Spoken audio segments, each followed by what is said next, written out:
안녕하세요.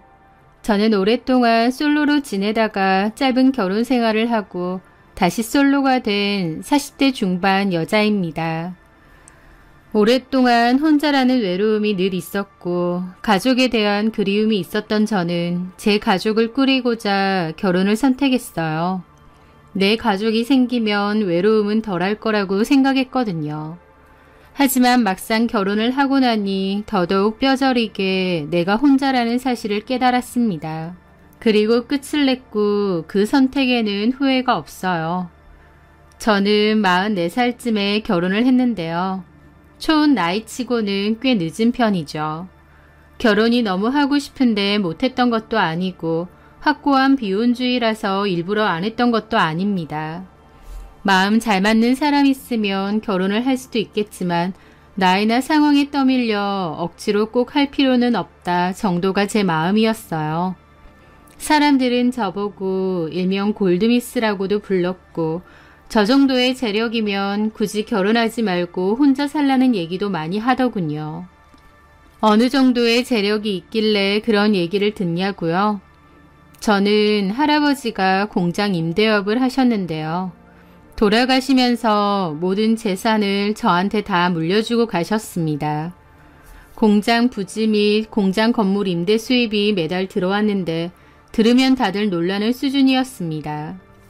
그런 돈을 매달 받으며 사니까 돈 걱정 없고 아쉬울 것도 없겠다는 소리도 잘 들었고 저도 제가 가진 것에 감사해하며 밝고 활발하게 제가 하고 싶은 거 다 해보면서 살았던 것 같아요.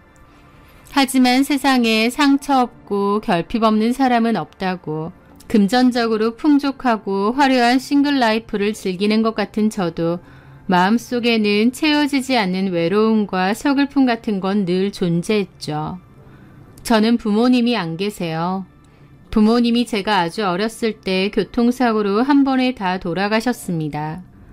부모님 중 한 분이 돌아가셔도 그 슬픔과 빈자리가 몹시 클 텐데 저는 한 번에 두 분이 다 돌아가시는 엄청난 비극을 겪었죠.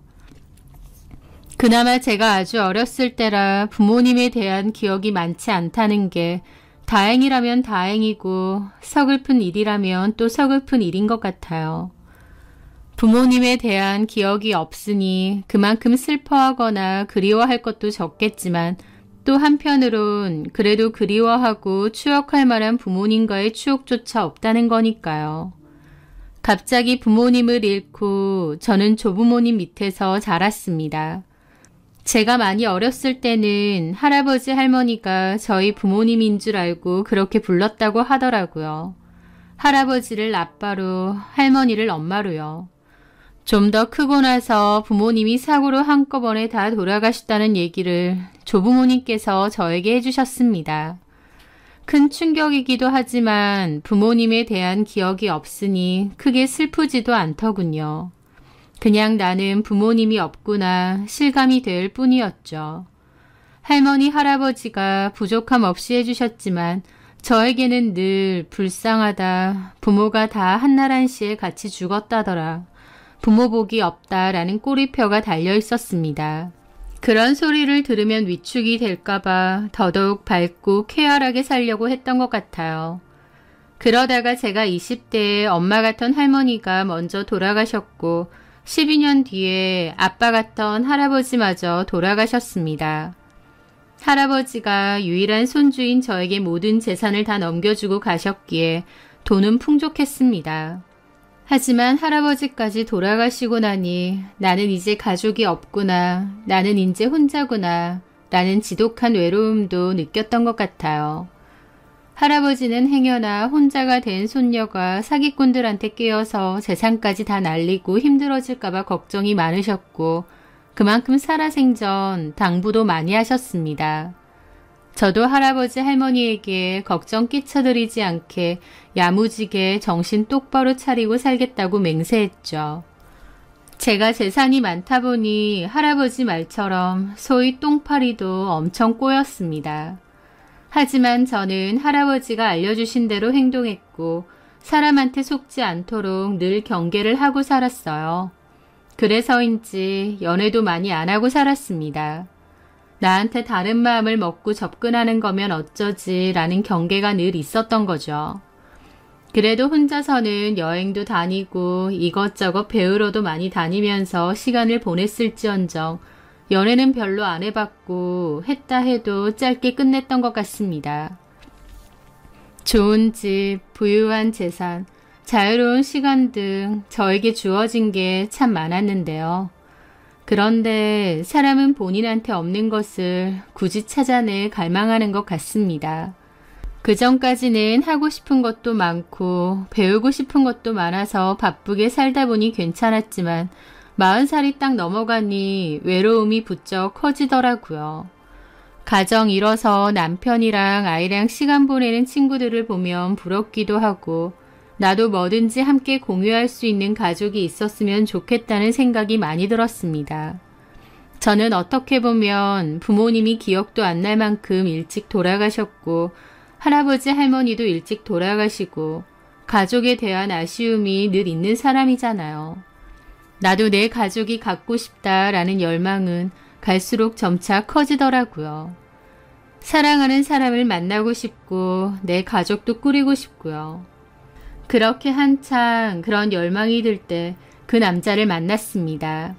제 마음이 너무 약해져 있을 때였기 때문에 그 사람의 존재가 저에게는 더욱 쉽게 커졌던 것 같아요. 그 남자를 만나게 됐던 건 그때 당시 다니던 러닝 동호회에서였습니다. 대학교 때부터 친하게 지냈던 후배가 한 명 있었어요. 이름은 이성미고 저보다 3살이 어린데 성격도 좋고 마음도 잘 맞아서 계속 잘 지내왔죠. 그 후배는 결혼은 했고 딩크라서 아이는 없는 상태였고요. 성미는 자기 관리를 철저히 하는 성격이고 늘씬하고 예뻤어요. 그런 성미가 운동할 겸 같이 러닝 동호회를 가자고 했습니다. 역시나 평소에 운동을 좋아했던 저는 알겠다며 성미를 따라 참석을 했죠. 그곳에는 러닝 크루들이 여러 명 있었는데 나이도 다양하고 이미 친하게 지내는 무리들도 있고 다양한 사람들이 있었습니다. 그리고 저는 그곳에서 그 남자와 만나게 되었죠. 저의 남편이 될 사람이요. 그 남자의 이름은 김연호고 저보다 7살이 어렸고 회사원이라고 하더라고요. 회사는 중소기업이라고 했고요. 제가 눈꼬리가 처진 서글서글한 인상을 좋아하는데요. 그 남자가 딱 그렇게 생겼습니다. 그래서 첫인상이 저에게는 꽤 호감이었지만 나이 차이가 꽤 났기 때문에 이성적인 느낌은 아니었고 그냥 친한 누나동생 사이로 지내면 좋을 것 같다고 생각했었죠. 그런데 그 남자는 오히려 저에게 꽤나 적극적으로 다가오더라고요. 안부 연락도 자주 하고 운동은 회식할 때는 일부러 제 옆에 앉아서 이것저것 챙겨주기도 하고요. 같이 술을 마시면 제가 먼저 택시를 불러서 가게 되면 그 택시 차 번호를 찍어서 꼭 저에게 보내주고 집에 가면 전화를 하더라고요. 잘 들어갔는지 속은 많이 안 불편한지 일일이 묻고요. 오랜만에 남자가 그렇게 챙겨주는 걸 겪다 보니 설레기도 하면서 한편으론 그냥 원체 성격이 다정한 사람이고 남들한테도 이러는 게 아닐까 싶기도 했습니다. 하지만 같이 러닝 동호회를 다니는 성미에게 물어보니 자기랑은 동호회에서 만나서 노는 거 말고는 따로 전혀 연락 안 한다고 하더라고요. 물론 성미는 유부녀라서 조심하는 것도 있겠지만 그렇다기엔 성미도 친하게 지내는 남자 동생들이나 후배들이 많았거든요. 그런데 굳이 연호하고는 따로 연락하거나 개인적으로 친하게 지내지는 않는다는 겁니다. 그러면서 성미는 저에게 연호가 언니한테 마음이 있는 거 아니냐 그러더라고요. 연호가 비록 나이는 좀 어려도 성실하고 괜찮은 남자 같은데 잘 좀 만나보라는 얘기도 하고요. 저는 나이 차이가 7살이나 나는데 뭘 잘해보겠냐고 손사래를 쳤지만 성미는 그 정도 나이 차이가 대수냐며 잘 해보라고 설레발을 자꾸 치는 겁니다. 저는 저 혼자 김칫국 마시는 것 같아 민망했고 걔가 그냥 친절한 성격이니까 그런 거지 다른 마음은 없다고 했습니다. 그런데 얼마 뒤 그 남자는 저에게 고백을 했어요. 제가 자기 스타일이고 처음 왔을 때부터 마음이 있었답니다. 자기는 회식 같은 거 잘 참여 안 하는데 저 때문에 일부러 다 참여한 거라고 하더라고요. 저는 내가 너보다 7살이 많은 거 알지 않느냐 했더니 나이가 뭐가 중요하냐고 서로 끌리는 게 가장 중요한 거 아니냐면서 그냥 제가 좋답니다. 연하남의 저돌적인 고백에 저도 마음이 혹했죠. 사실 여태까지는 저에게 다가오는 남자들에게 철벽도 많이 쳤는데요. 그 이유가 제가 아니라 제 돈을 보고 좋아하는 거면 어쩌지 라는 걱정 때문이었습니다. 하지만 그 러닝 동호회에서는 딱히 그런 티를 전혀 내지 않았기에 저에 대해서 잘 아는 사람은 없었어요.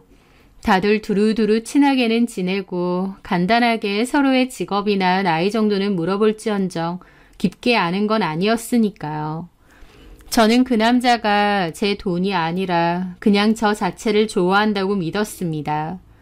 평소 같으면 경계했겠지만 그 남자에게는 그냥 마음이 풀어졌어요.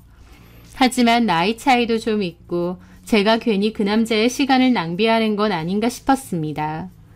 제 고민을 성미에게 얘기했더니 성미가 그러더라고요.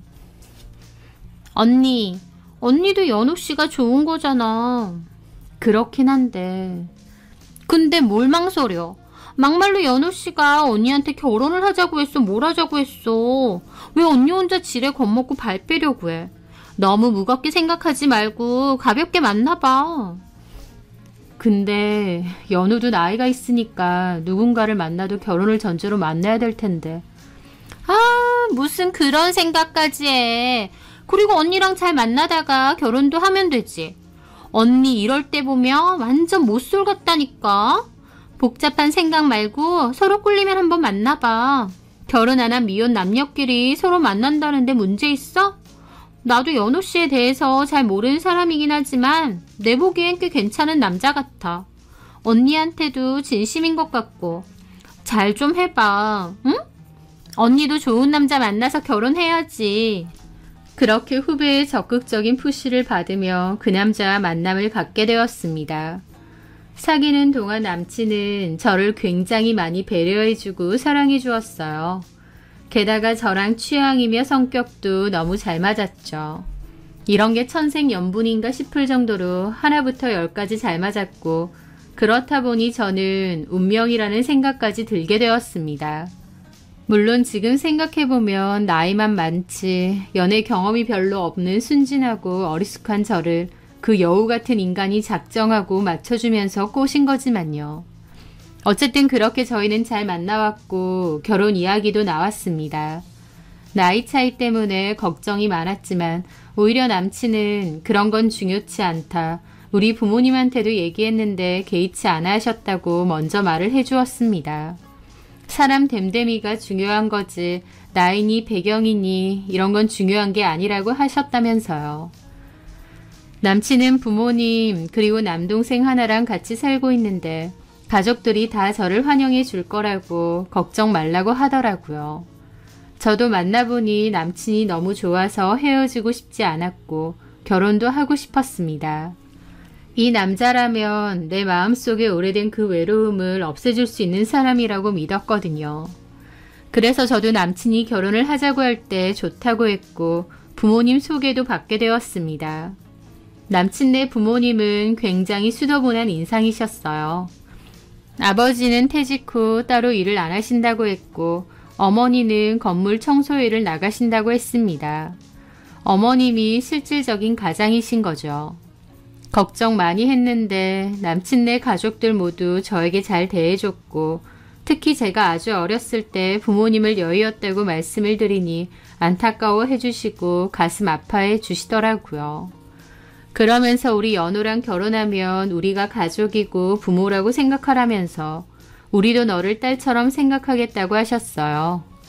아들보다 나이가 많다 보니 저를 달가워하지 않으실 줄 알았는데 예상외의 한대에 저도 마음이 너무 따뜻해졌죠. 그렇게 가족들과 왕래도 하게 되면서 친하게 지냈고 자연스럽게 결혼 준비도 하게 되었습니다. 그런데 어느 날 남친이 연락이 잘 안 되었습니다. 무슨 일이 있나 싶고 갑자기 잠수를 타니 헤어지자는 뜻인가 싶어서 너무 초조했죠. 3일째 되던 날 술에 잔뜩 취해서 연락이 왔더군요. 저는 남친이 있는 곳을 찾아갔죠. 그렇게 저는 무슨 일이냐 했더니 남친 한다는 말이 자기가 너무 좋아서 결혼하자고는 했는데 사실 내가 이러는 거 다 내 욕심은 아닌지 모르겠어. 라는 겁니다. 무슨 욕심? 나 자기랑 진짜 결혼하고 싶고 단란한 가정 꾸리고 싶고 자기 정말 행복하게 해줄 자신도 있거든. 근데 내가 결혼을 하기엔 너무 부족한 놈 같아. 어떤 부분이? 아빠 퇴직하시고 퇴직금 모아서 장사를 하셨어. 근데 잘 안 됐고 퇴직금도 다 날리고 빚도 좀 졌지. 그래서 엄마가 청소를 나가기 시작했고 집에 돈이 별로 없다 보니 내가 생활비를 여지껏 전적으로 댔어. 자기도 알다시피 내가 무슨 대기업에 다니는 것도 아니고 버는 돈 그저 그렇잖아. 그 돈으로 생활비를 다 냈으니 내가 따로 모아둔 돈은 별로 없었어. 자기가 너무 좋아서 결혼하자고는 했지만 문득 내가 너무 염치 없고 자격 없다는 생각이 들더라고. 하면서 눈시울을 붉히더라고요. 난 또 뭐라고? 돈 때문에 그러는 거야? 결혼해야 되면 그게 제일 중요하지. 나는 그런 점에서 전혀 준비가 안 되어 있고. 아니야. 중요한 건 우리 마음이지. 결혼할 때 필요한 거 있으면 내가 하면 돼. 사는 집도 지금 내가 사는 집에서 계속 살면 되고. 뭐가 문제야? 그런데 남친은 우물쭈물 그러더라고요. 실은 엄마랑도 얘기 많이 했는데 엄마는 이제 결혼하면 알아서 하시겠다고. 더 이상 생활비 줄 필요 없대. 근데 내가 장남이고 집 사정 뻔히 아는데 어떻게 그래. 엄마도 힘들게 일하시는 거 알고 동생도 지금 취업 준비생이라 내가 그런 걸 알고도 나만 행복하자고 모른 척 할 수가 없거든. 미안해 자기야. 자기한테까지 짐을 주는 것 같아서. 남친은 진심으로 미안해했는데 저는 괜찮다며 손을 꼭 잡아주었습니다. 미안할 건 전혀 없었어요. 저도 돈이 없다면 남친의 그런 상황이 부담스러울 수도 있겠지만 저는 상대적으로 여유가 있는 편이고 남친이 버는 월급으로 시댁을 계속 도와줘도 괜찮다고 생각했습니다. 그래서 그런 거 다 이해한다고 좀 더 여유 있는 쪽이 뭐든 하면 된다고 그랬죠. 신혼집은 제가 살던 데에서 했고 따로 혼수도 마련할 필요가 없었습니다. 침대랑 건조기 정도만 남친이 드리기로 했고 나머지는 그대로 쓰기로 했죠. 결혼식 비용이나 신혼여행 비용은 거의 다 제가 부담했고요. 그리고 남친에게 결혼 후에도 남친 월급으로 시댁에 생활비 드려도 된다고 했습니다. 그때까지는 결혼했으면 시댁 식구도 다 가족이고 또 저에게 따뜻한 모습을 많이 보여주셨으니 저도 그만큼 잘하고 싶었어요. 그런데 막상 결혼하고 보니 그때부터 그 집 식구들은 본격적으로 티를 내더군요. 어리숙한 호구 하나 잡은 티를 말이죠. 어머님은 결혼하고 얼마 지나지 않아 돌연 다니시던 일을 그만두셨습니다. 허리가 너무 아프다고 하셨고 그 얘기를 듣고 저도 몸이 아프면 당연히 그만두셔야 되지 않겠느냐 했죠. 남편이 버는 월급은 몽땅 시댁 생활비로 쓰여져서 저는 결혼 기간 동안 남편의 월급은 만져본 적도 없습니다. 저도 결혼 전 합의한 부분이기 때문에 아무 불만은 없었고요.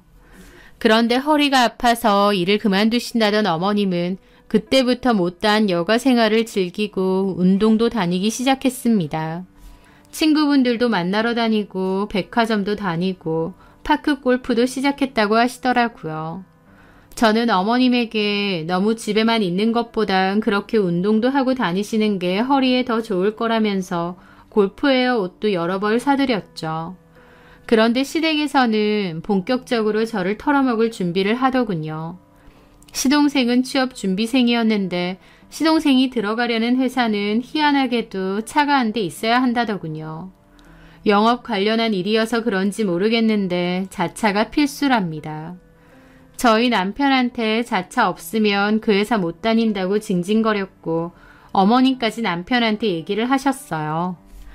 보기에는 남편한테 얘기하는 것처럼 보이지만 사실 남편이 아니라 저 들으라고 한 얘기겠죠. 그래서 제가 결국 시동생 차도 한 대 뽑아주었습니다. 국산 승용차로 뽑아줬고 어머님도 고맙다고 막 그러셨죠. 그때부터 뭐 필요한 게 있거나 먹고 싶은 게 있으시면 저를 잘 부르시더라고요. 어쩔 때는 어머님이 친구분들 만나는 모임에 저를 부른 적도 있어요.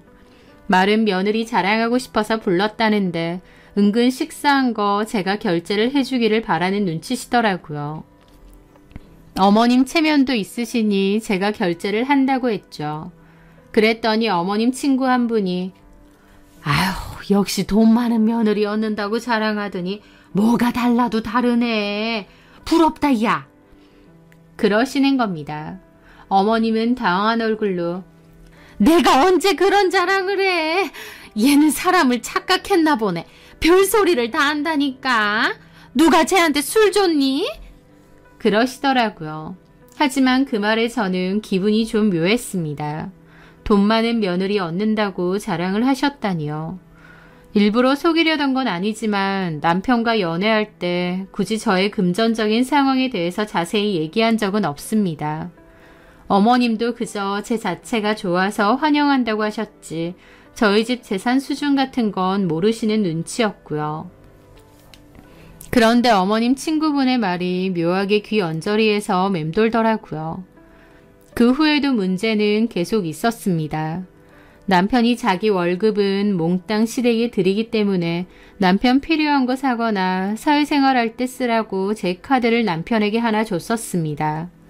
그런데 그 카드 값이 점점 더 많이 나오더라고요. 초반에는 남편 회사에서 밥 먹고 술 한잔하고 주유하고 필요한 데만 주로 썼거든요. 그런데 점차 마트, 아울렛, 홈쇼핑 등 남편이 쓴 게 아닌 것 같은 지출 내역들이 나오기 시작하더라고요. 아마 시댁이 필요한 것들을 사는 것 같았습니다. 남편 월급은 통째로 드린다고 했었는데 그게 모자라서 남편 카드를 더 쓰시는 건가 싶어서 좀 의아하더라고요. 하지만 초반 몇 달은 굳이 얘기하지 않았어요. 4, 50만 원 더 쓰시는 거니 이해하려고 했죠. 그런데 한 달 지나갈수록 카드값은 점차 많아지더라고요. 나중에는 몇백 정도 되는 수준이었는데 이건 아니다 싶은 거예요. 그래서 남편에게 얘기를 했죠. 자기야, 우리 카드 어떻게 했어? 우리 카드? 내 지갑에 있지. 카드값 봤어 이번에? 엄청 나왔던데? 아, 가만 보니까 어머님 아버님이 쓰신 것도 꽤 되는 것 같아서 카드를 혹시 어머님께 드린 건가 싶어서. 아니야 그런 건 아닌데 엄마가 한 번씩 뭐 이런 거 사달라 저런 거 사달라 전화할 때가 있어서. 자기 월급 어머님한테 다 드리잖아. 내 월급으로 세 식구 살기에는 사실 좀 빠듯하니까. 엄마도 요새 취미활동 하시느라 돈도 많이 나갈 테고. 도련님도 취업하셨잖아. 아직은 뭐 정규직이 아니라서 돈을 다 받는 건 아닌가 봐. 또 조금 벌어봤자 그거 다 지한테 다 쓰는 것 같고. 그게 무슨 말이야? 정규직도 아닌데 왜 차를 사라고 해? 엄밀히 말하면 사라고 한 게 아니라 자차가 있는 사람을 우대한다고 했던 거지. 내 동생이 그 회사 들어가고 싶어서 차가 있다고 면접 때 거짓말 했던 거고.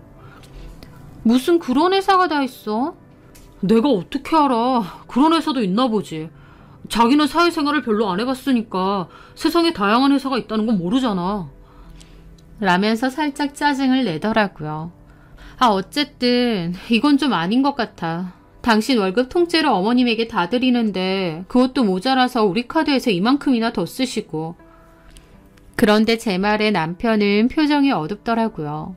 저한테 늘 잘 웃고 잘 맞춰주는 사람인데 그 순간 표정이 확 어두워지는 겁니다. 왜 그래?